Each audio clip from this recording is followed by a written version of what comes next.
Eustace Kid is a bum, and Oda does not respect him at all, and I'm going to show you exactly what I mean. But also, was there a piece of Kid's character that the One Piece community missed that Oda was hiding in plain sight? All that and more coming up, but before we get into that, I just wanted to say thank you. Thank you all for 500 subscribers. I only have 2 videos out, but the channel's been growing really fast thanks to y'all, and I promise, investing in Dulio stocks this early will have a huge payoff. I'm kind of like Bitcoin, because you want to be like an early investor, because it'll definitely have huge stock portfolio dividends.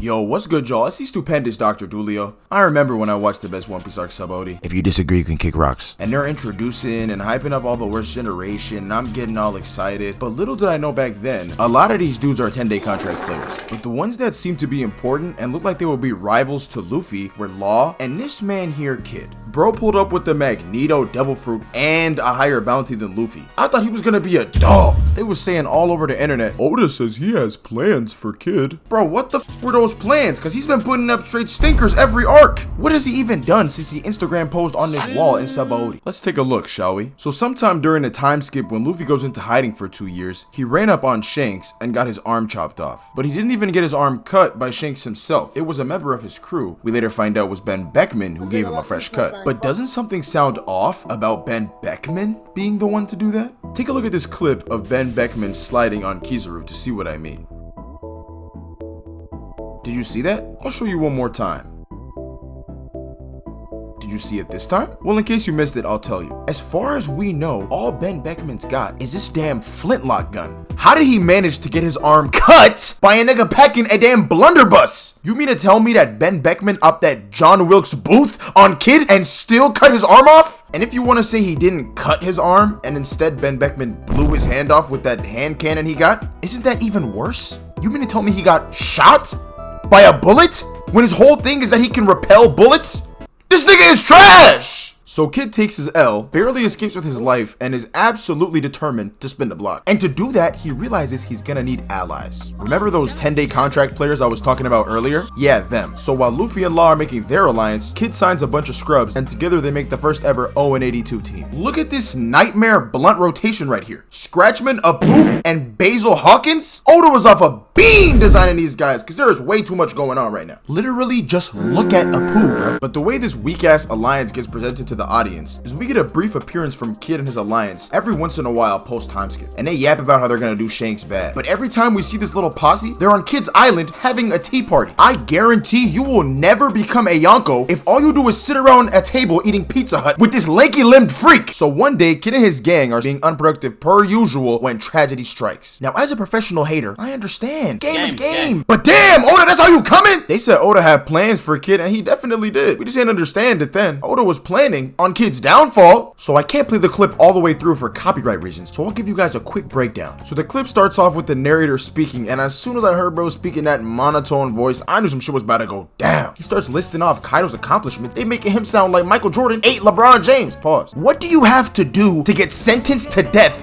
40 times? So this mysterious man beat the game of life with all accomplishments, and he wants to respawn as a flower in his next life. So in order to do that, he jumps from the sky, and he just so happens to land on Kid's island. And look at the mark he left on the ground. Bitch, who landed here? Patrick Star, stupid ass? He hops out the cut, and I'm thinking, look at this distinguished African-American gentleman right here. He sounds annoyed to have survived the fall. Get this man in therapy. He stands up, says, psych, I'm not black, bitch. And this man Kaido is Aki as hell. Look at his abs, bro. How is he that big with abs that defined? I know why he survived that fall. He's taking steroids. It's that trend in him. But look how he instantly puts the fear of God in this man Kid's heart. Him and his gang are all sweating bullets, bro. Look how wet they are. Huh? He put the so-called super rookies on Beyond Scare Straight. Had Kid and crew saying, I don't want to do this no more. Bro definitely had to loosen the hinges in his jaw to open his mouth that wide. It's literally taking half of his face. Is that Kid's neck? Look at this wide neck ass nigga. So the narrator continues to glaze this nigga Kaido, and his scream alone and his hot ass breath caused an earthquake. And you know what's crazy? They don't even show the fight. My best guess? Kaido probably sneezed and Kid was finished. But after he gets off-screened, his buddies pledge allegiance to the flag of Kaido. Now from this point on, we don't see his ugly ass for a minute. Come to find out he got locked up and put into slavery. I might have to make a video on Kaido and his disregard of workers' rights. Cause what are these working conditions? Kid was a sitting duck in Kaido's slavery prison and he only gets freed cause Luffy's gang slid. Like how was his dignity still intact after that? But Dulio, he wasn't a sitting duck, he escaped. Yeah, and he got captured again and then all these randoms pointed and laughed at his dumbass.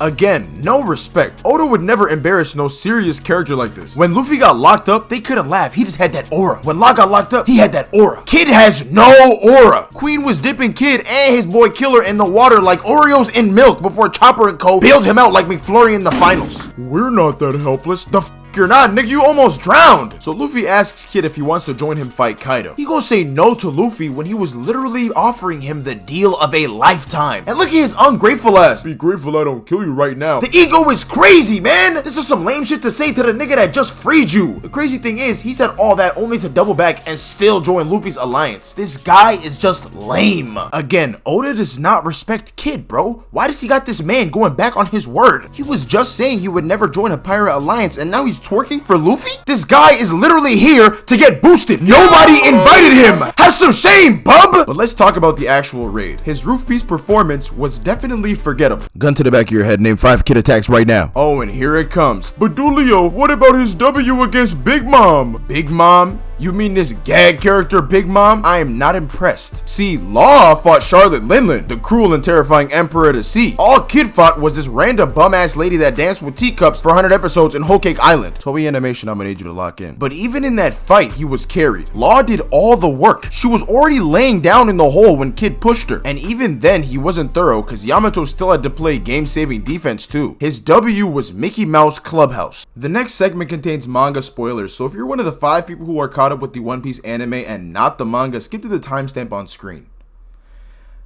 And with that being said, I think my manga readers know where this is going. So we all know that Kid has been itching to spin the block on Shanks and he's finally given an opportunity, but this isn't the same as last time. Now, Kid's got a bounty of 3 billion berries, same as Luffy. Surely now he's a big boy who can hang with the likes of Shanks. Elbaf is on the horizon, fearless. Kid charges up a damned punk and destroys Shanks' entire fleet, sending shockwaves throughout the One Piece world, but also a message. My name is Eustace Kid and I am here to stay. So none of that shit happens. Shanks uses his future sight to prevent Kid from booming his fleet. Wow, I am so impressed the way Kid absolutely dismantled Captain of the Puddle Pirates, Patito Jertoni, or head of the Social Club Pirates, Grave Tooth Fugar, or better yet, Princess of the Bourgeoisie Pirates, Panicky Pururu. Look at what they're saying. These are literally gag characters. But here's where I'm saying Oda be violating. Why was it necessary to explicitly mention that the fleet was notoriously weak if Oda didn't want us to know that Kid is ass? Oda was like, yeah, he one-shot that fleet, but them niggas was weak as fuck. And don't be mad at me, bro. It's Oda saying this shit. Oda didn't even let Kid get his micro W because this whole event only happened in Shanks' daydream. So to prevent Kid from styling on the quote, notoriously weak fleet, Shanks jumps out the cut and look how far he jumps off the island. Any NBA scouts watching this vid? I got someone for you to look out for. The problem is he's 39 and he can't go left. But after he long jumps off the island, he goes straight up to Kid past all of these bums and critically strikes for 100% of his health bar. And he accidentally hit Killer and one-tapped him too somehow. Oda ain't feel like drawing up 2 separate panels, so Killer had to get one-tapped with the same move. And these randoms begging Shanks, my fault, OG. Here, take my J's, big bro. They really handed the poneglyphs folded nice and neat, so Shanks wasn't inconvenienced robbing these scrubs. Then in the back, we see 2 African Americans looking like they winding up a crazy attack. But on closer inspection, they aren't African American. It's the 2 giants from way back when. Hey, bitch-ass niggas. Cut through their whole ship like a loaf of bread, and here's what's crazy. The narrator gets to yapping about Kid's ship going down, and then Shanks looks dead into the camera. Why is this nigga looking at me? What did I do? To my people who skipped the manga section, welcome back. The reason I have you all gathered here today is because I have one glaring issue with Kid that just doesn't sit right with me. Why was his pre-time skip bounty higher than Luffy's? People want to say it's because he killed civilians, but I'm not buying that. These 20 episode East Blue fodder also killed civilians. Don Krieg was killing civilians, bro. Hold on. Look at this goofy ass nigga Don Krieg. He looks like Donkey Kong in the face, and them long ass Walt Frazier sideburns he got. This guy is stinky. We've never seen him without that bandage on his head that he gets from getting whooped by Mihawk. Even in his wanted poster, he has that bandage on, which means he had the nerve to pose for this selfie right after he got his ass kicked. His long head ass, and with a little bit of Photoshop, his forehead is big as hell. And look at this fit. Those running back shoulder pads you got clearly did not stop you from getting a concussion. And no wonder why this guy is fodder. Does he not play Minecraft? Everyone knows that gold armor is weaker than iron armor. I got sidetracked, but my point still stands. Pirates around the world kill civilians, and they don't have the same level of acknowledgement from the world government as Kid to have a bounty that high. Luffy pulled up at NES lobby like, what's good? He put in pain to get a bounty that big. Nigga, forget that Luffy shot down the flag and dunked on these flamboyant furry psyops to get this bounty. What I'm saying is, they don't give out bounties like that to just anybody that murked a few civilians. So why then? Why was Kid's bounty so high despite this nigga being a stinky pooperton? Well, if there's one thing we know about the world government, it's that they control the media and they change the narrative if they want. They got the whole world believing that Smoker saved Alabasta when we all know Smoker is ass. If they tell us that Kid's bounty is 315 mil pre-time skip because he attacked some civilians, we would believe them, no questions asked. But what if the real reason was a little bit different? See, this just puts on display Oda's genius, because he foreshadowed this major plot twist a long time ago. What if there was a scandal involving Kid and some high-ranking world government officials that caused his bounty to skyrocket? Then he'd be more like Nico Robin, whose bounty is high not because she can box, but because she knows something. And Kid might just know something, which would justify him walking around with that crazy bounty. Well, for starters, we have to take a look at his name. Eustace Captain Kid Eustace. Doesn't that sound like used ass? We all know that Oda does nothing on accident, so maybe he's implying that his ass has been used, if you get what I'm trying to say. And his nickname, or stage name as I like to call it, is Captain, which tells you that as a used ass, he has a specific act going on. Do you see where I'm going with this? Captain Used Ass, before his life of piracy, was a pirate-themed exotic dancer. So why would he add the name Kid at the end is what you're thinking, right? Well, first off, Captain Kid has a nice ring to it. Alliteration is where it's at, I should know. But also, he was 18 when he started his side hustle, so of course he'd want all his patrons to know right away that he's ripe and young.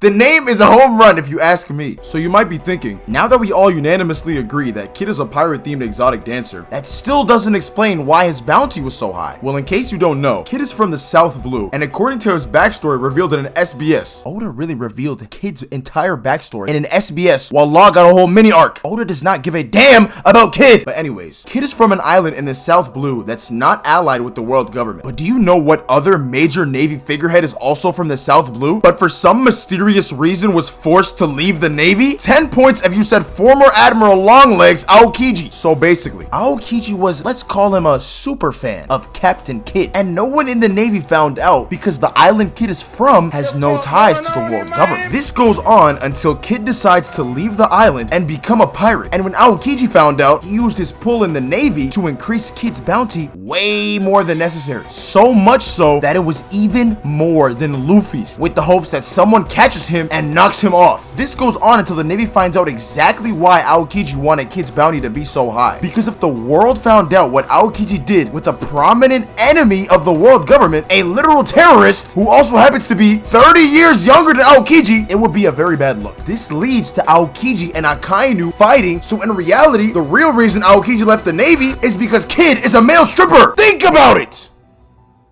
Maybe I slightly missed the mark with this one. Actually, hold on. If the One Piece community is allowed to claim that Crocodile being Luffy's mother is a serious theory, then surely my theory isn't too crazy. I'm standing by what I said and I won't budge. The guy already dresses like a male stripper anyways. And speaking of how he dresses, I believe this makes the perfect transition into the next segment. Welcome to the Dr. Dulio fit inspection, where as the name implies, I inspect this man's fit. Where do I even start with this dude? He's posted up on this wall like he's the freshest man to ever walk the earth. Strong ass grin with no eyebrows. Bitch, the first thing you need to do is give your mans in the back some Vaseline and some shampoo, cause what does he got going on? But this dude kid is not tough. That bright blue waistband or towel or whatever the hell that is, ass. And that belt, is that the WWE World Heavyweight Championship with the spinning logo? He's got no shirt for obvious reasons, and he's got one arm in the coat and one arm out. This is so he can easily take off his coat and throw it into the crowd when he's dancing on the pole. That's also why he has them frills on the bottom of his pants. It adds an extra layer of immersion to the experience when he's thug shaking on stage. But those dried, piss-stained cow print pants are not doing it for me at all. The fur on the inside and the outside of his jacket are two different colors. Did you kill more than one animal to make this coat? I'm telling PETA on you, bitch ass nigga. And them spikes are clunky as hell. I just know he be stabbing himself every time he puts his jacket on. But look at him pre-time skip, and then look at him post-time skip. Bro hopped on them Kaido steroids, and with the new coat, he decided to steal the flow of another prominent male stripper in One Piece, Doflamingo. Bro spiced up his new fit by adding a mini skirt, and for some reason he decided to swap out his championship belt for a weightlifting belt. Ben Beckman must have pinned him for a 3 count and took his gold. And what kind of dickhead hairstyle is that? You got a red garlic on your head, bro, a damn poop emoji on your head. So kid lost his left arm post-time skip and made himself this big ass clunky metal arm. Functionality of his hands was not a concern at all for him. I just know he doesn't wipe his ass. But as for the overall score, I give him a light 15 pieces of scrap metal out of 20 trash cans. Yeah, it's a little wacky, but he kind of pulls it off. And with that being said, follow my new Instagram, follow my new Twitter, and thanks for watching.